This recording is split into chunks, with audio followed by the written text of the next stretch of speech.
बानी पीटीआई ने वाज़ेह तौर पर कहा है कि रीजन चेंज में सऊदी अरब ने किरदार अदा नहीं किया। 6 जमाती अपोजिशन इत्तेहाद के जलसों और एहतजाज के हवाले से भी बानी पीटीआई ने गाइडलाइंस जारी कर दी हैं। मीडिया से गुफ्तगू में सुन्नी इत्तेहाद काउंसिल के रहनुमा साहिबजादा हामिद रजा का कहना था कि जलसों की इब्तिदा पंजाब से होगी। पीटीआई रहनुमा रऊफ हसन का कहना था कि हमारी जिद्दोजहद का फाइनल मरहला शुरू हो रहा है, अब ऐसे इशूज़ पर भी बात होगी जिन पर बात नहीं होती थी। मुजम्मिल असलम ने कहा कि बानी पीटीआई ने पैगाम दिया है कि PDM2 इस बार भी आलमी इदारों से पैसा लाने में नाकाम होगी। मुल्क में कानून की हुक्मरानी कायम होने तक सरमायाकारी भी नहीं हो सकती।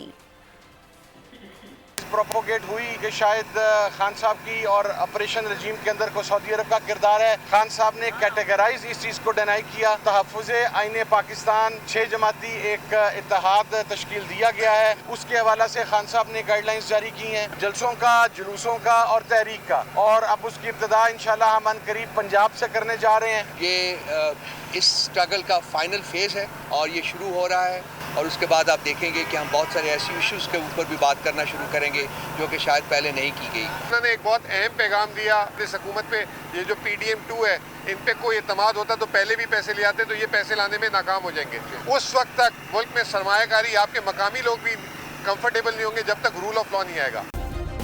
सब्सक्राइब करें और बेल दबाएं ताकि कोई खबर रह न जाए।